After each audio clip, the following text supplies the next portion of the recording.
요즘에 모르는 문제가 있으면 챗GPT나 AI를 통해서 묻습니다. 그리고 그렇게 물으면 대부분 어느 정도의 아웃라인의 답을 이렇게 말해 줍니다. 그래서 많은 사람들이 차츰차츰 AI 인공지능을 찾는 것이 많아지고 있습니다. 문제뿐만 아니라 학생들은 논문을 쓸 때에요, 그 AI를 통해서 논문을 쓰기도 하고요. 어떤 목사님들은 설교를 작성할 때에도 이 AI를 활용해서 설교문을 작성한다라고 이야기합니다. 이렇게 AI가 우리에게 너무나 가까이 와 있습니다. 문제를 넣으면 그 문제에 비슷한 것들을 답을 우리에게 줘요. 그러나 그 답은 어쩌면 우리의 정서가 포함되어 있는 게 아니라 지식적인 단면에 그 답들이 우리에게 주어집니다. 우리 인간의 삶의 문제, 내가 고뇌하고 번뇌하는 내 괴로움, 이러한 심정에 대해서는 나에게 뚜렷한 답이 없습니다. 삶의 문제는 정답이 어쩌면 내가 선택한 것이 정답이에요. 물론 내가 선택해서 그것을 큰 리스크가 있어서 뺑 돌아가는 그러한 인생의 삶을 살 때도 있고요. 때로는 내가 좀 더 좋은 선택을 해서 성공에 더 가까이 빨리 갈 수도 있지만 어쨌든 우리 인생의 선택은 내가 선택한 거예요. 그런데 그것을 내가 선택한 것을 이게 정답이다라고 말할 수 있는 것도 아니고요. 이게 정답이 아니다라고 이렇게 단정 지을 수도 없는 것이 우리의 인생입니다. 이렇게 보면 우리의 인생에 정답은 있다라고 해야 될까요? 없다라고 해야 될까요?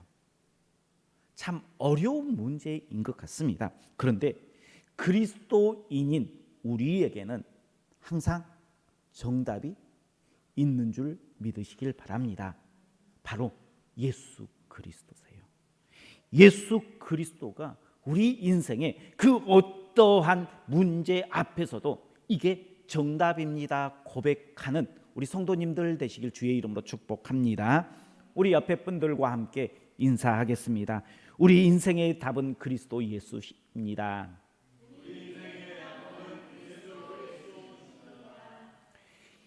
그리스도 예수만이 내 인생의 답이에요.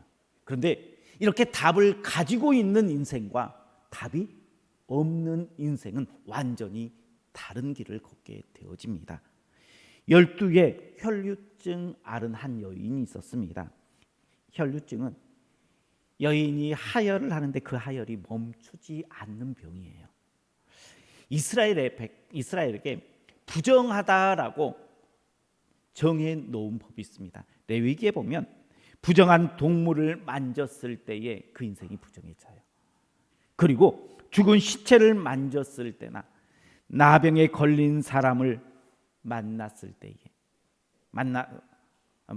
때에 부정한 음식을 먹은 사람, 그리고 또 하나가 유출병입니다.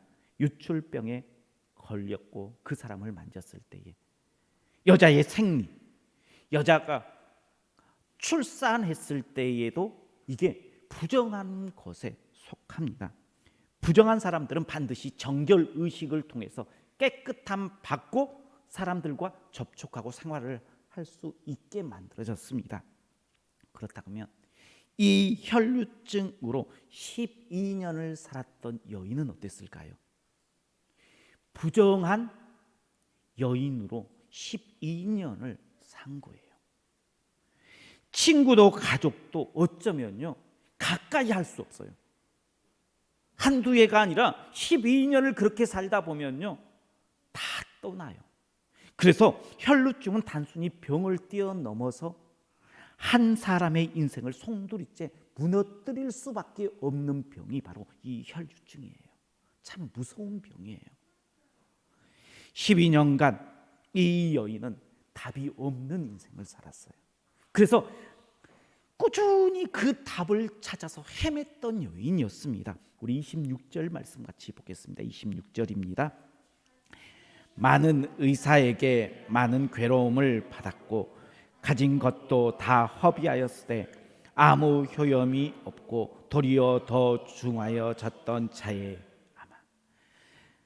아마도 이 여인은 부유했던 사람인 것 같아요. 그래서 자기가 병을 고치기 위해서 이 의사 저 의사, 이스라엘의 유명한 의사들을 다 찾아다녔습니다. 이 방법 저 방법 수없이 많은 방법을 통해서 답을 찾았어요.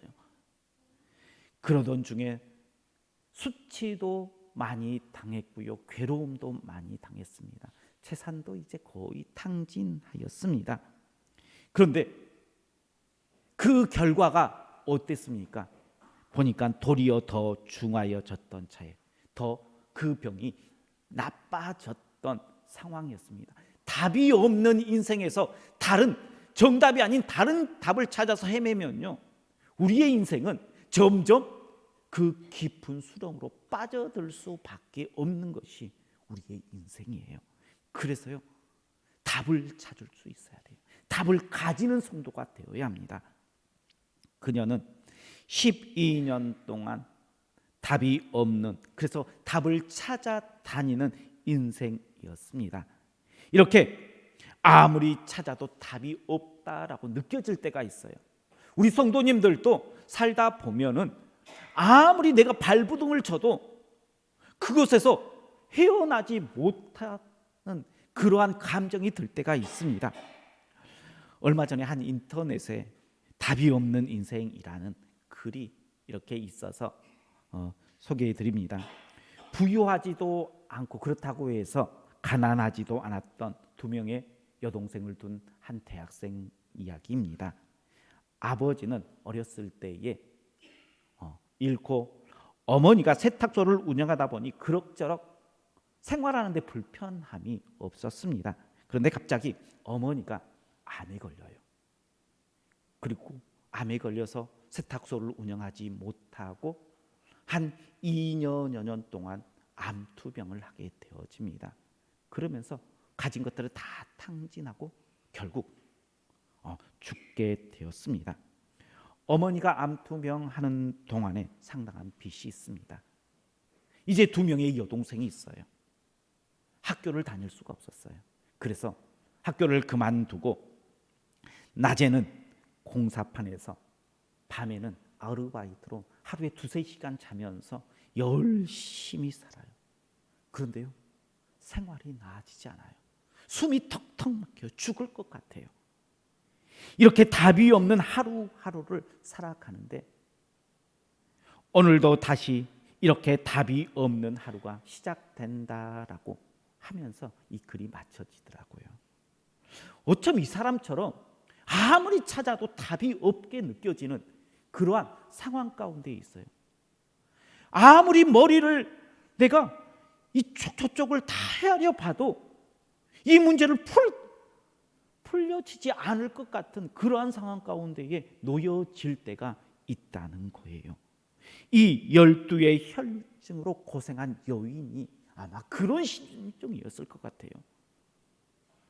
어떻게 보면 죽지 못해서 사는 인생, 답이 없으니까 해결의 그 실마리가 전혀 보이지 않기 때문에 그러한 모습이었을 것입니다. 우리 성도님들은 그러한 때 답이 없다라고 느껴질 때에 어떻게 하십니까? 답이 없어서 못 찾은 걸까요? 아니면 답을 몰라서 못 찾은 걸까요? 우리가 잘 알고 있는 히스기야 왕의 이야기가 나옵니다. 히스기야가 죽을 병에 걸려요. 그때에 하나님의 사람 이사야가 찾아와서 너는 이제 살 수 없어, 죽을 준비를 해라 라고 하나님의 뜻을 전합니다. 그때 히스기야가 얼굴을 벽에 두고 하나님께 간절히 구해요. 기도해요. 그리고 응답받아요. 그리고 그 병에서 고침받아서 15년의 그 생명을 연장해요. 근데 그때 받았던 처방이 무엇인지 아십니까? 바로 무화과 반죽을 상처에 바르는 거였어요. 이스라엘의 무화과는요, 널려 있어요. 너무나 가까운 곳에 문제의 답이 있었던 거예요. 그런데 그 문제의 답을 알지 못해서 죽어간 거예요. 하나님께서 너는 죽는다라고 이야기한 거예요. 그런데 알고 보니까는 너무나 가까운 곳에 그 답이 있는 거예요. 답이요, 없어서가 아니라 몰라서 죽는 거예요. 우리의 인생에 풀리지 않는 문제들을 가만히 보면요, 답이 없어서가 아니라 답을 몰라서 헤맬 때가 너무나 많다라는 사실을 우리는 알아야 합니다. 답이 없어서가 아니라 답을 몰라서 헤매는 인생. 그런데요, 의외로 그 답이 우리의 인생 가운데 가까이 있다는, 우리가 손 내밀면 잡히는 곳에 그 답이 있다는 사실을 기억하는 우리 성도님들 되시길 주의 이름으로 축복합니다. 이렇게 12년 동안 답이 없는 인생을 살았던 여인이 이제 답을 찾아가요. 우리 27절과 28절 말씀 같이 보겠습니다.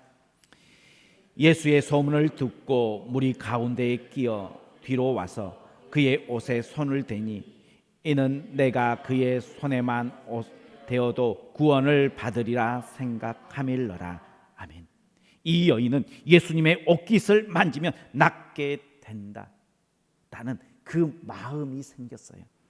확신은 아니지만 그러할 수도 있다라는 거예요. 성경은 그 옷에만 손을 대어도 구원을 받으리라 생각하였다라는 거예요. 그렇다고 예수님에 대한 확신이 없었던 것은 아니에요. 이 여인에게 예수님에 대한 확신은 분명하게 있었습니다.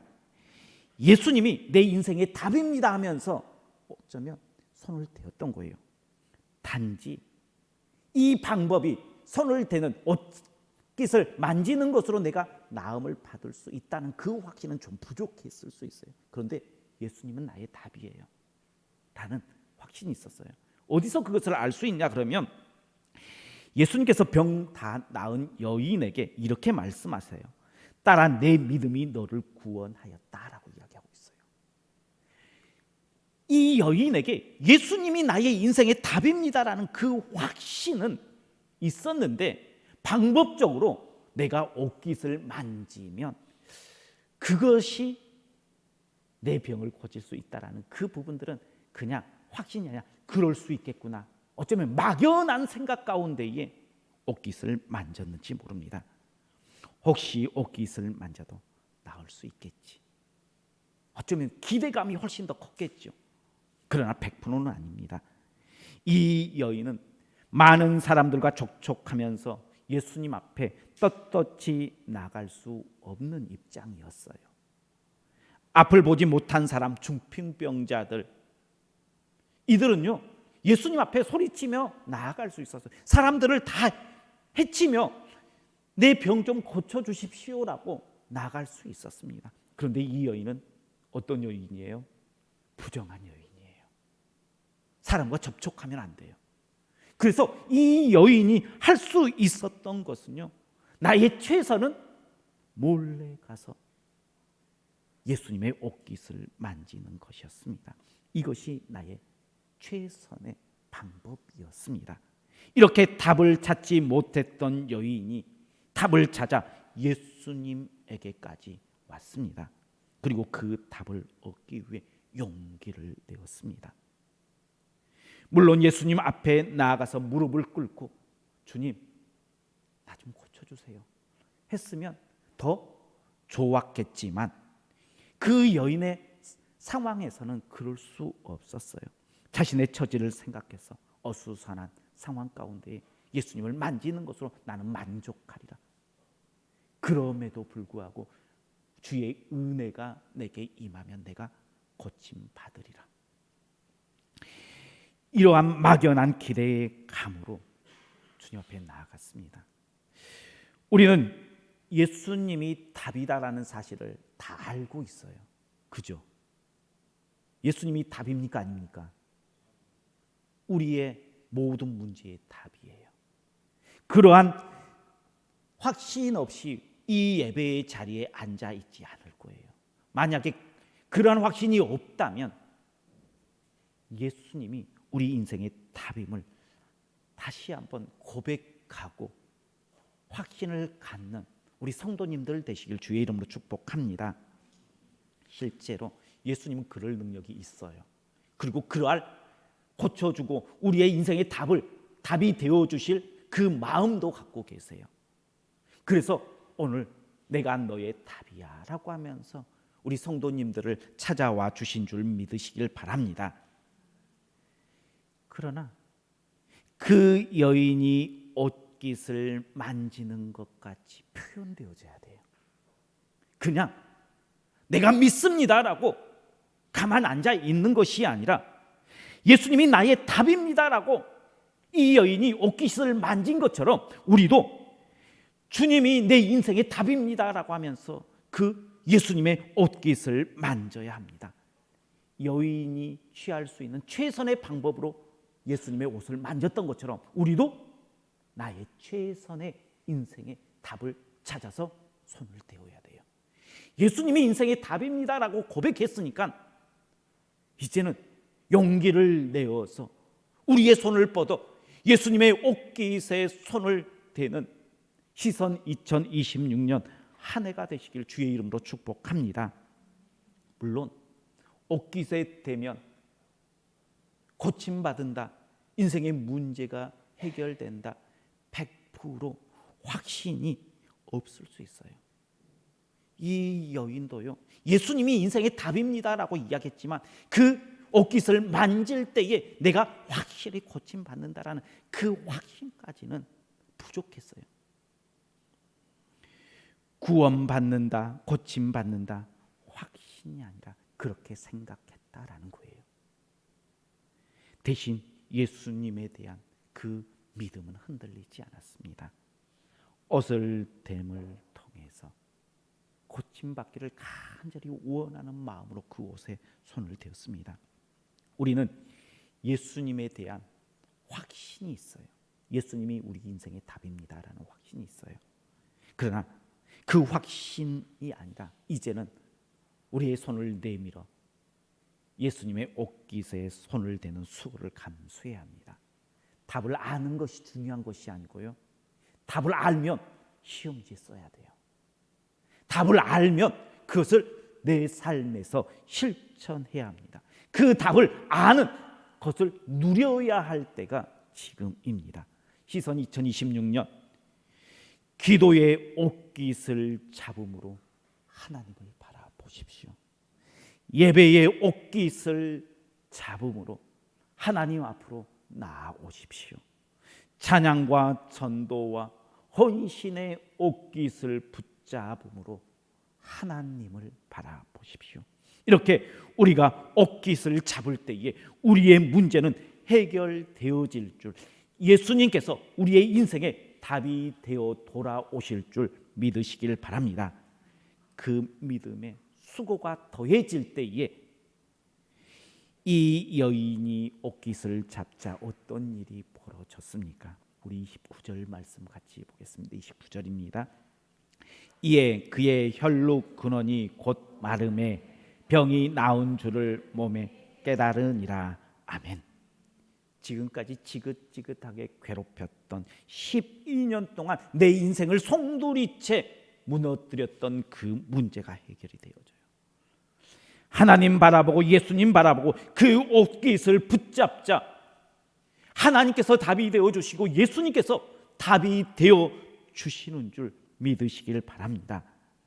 우리가 옷깃을 잡으면, 우리가 기도의 옷깃을 잡고 예배의 옷깃을 잡으면 하나님께서 응답해 주신다라고 이야기하십니다. 기도하면 부르짖으면 응답하시리라 약속해 주셨잖아요. 그런데 우리가 기도하면서 항상 마음 한편에 가지고 있는 그 불안한 마음이 뭐냐 그러면 확신이라는 마음이에요. 믿음이라는 거예요. 그 믿음이 온전히 100% 믿으면 좋을 텐데 이상하게 기도하면서도 100%까지는 채워지지 않을 때가 너무나 많았음을 우리는 고백할 수밖에 없습니다. 100% 확신이 우리 가운데 없다 할지라도 예수님의 확신을 가지고 이제는 이 여인이 옷깃을 잡은 그 마음을 보시고 기도하십시오. 기도하면 부족해도 주님께서 내 믿음이 너를 구원하였다, 예수님에 대한 확신을 가지고 내가 너에게 그 문제의 답이 되어 주시겠다라고 우리에게 말씀해 주세요.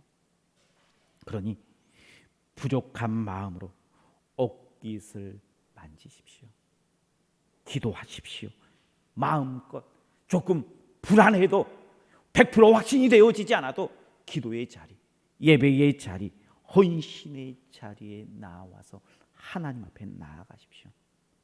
하나님께서는 그 부족한 부분을 채우시고 가득 차 있는 그 믿음을 보시고 예수님에 대한 확신을 보시고 하나님을 향한 내 마음을 보시고 기도가 좀 부족해도 예배가 좀 부족해도 하나님께서는 그것들을 채우시는 하나님이에요. 시선 2026년 우리의 개인의 삶의 문제, 그리고 우리 가정의 삶의 문제, 우리 교회 안에 있는 여러 가지의 문제들, 기도의 옷깃을 잡고 예배의 옷깃을 잡고 순종의 옷깃을 잡고 묵묵히 주님 바라볼 때에 하나님께서는 우리의 문제의 답이 되어 주시어서 우리의 마음 가운데의 찬양이, 우리의 입술 가운데에 웃음이 끊어지지 않는 시선 2026년으로 이끌어 주실 줄 믿고 주님 바라보며 그 걸음걸음을 내딛는 우리 성도님들 그리고 우리 교회가 되기를 주의 이름으로 축원합니다. 기도하겠습니다. 언제나 우리와 함께 하시며 우리의 걸음을 지키시고 우리를 붙들어 주시는 여호와 하나님, 우리 인생의 정답은 예수 그리스도십니다. 선언하며 기도의 예배의 헌신의 그 옷깃을 잡고 부족한 마음 가운데에 있지만 그래도 주님 의지에서 그 걸음걸음을 뗍니다. 걸음을 떼는 우리 성도님들, 우리 교회, 그리고 우리 성도님들의 가정, 삶의 자리 가운데에 하나님께서 우리의 답이 되어 우리의 심령 가운데에는 찬양이, 입술 가운데는 웃음이 끊어지지 않는 시선 2026년 한 해가 되게 하여 주옵소서. 예수님 이름으로 기도하옵나이다. 아멘.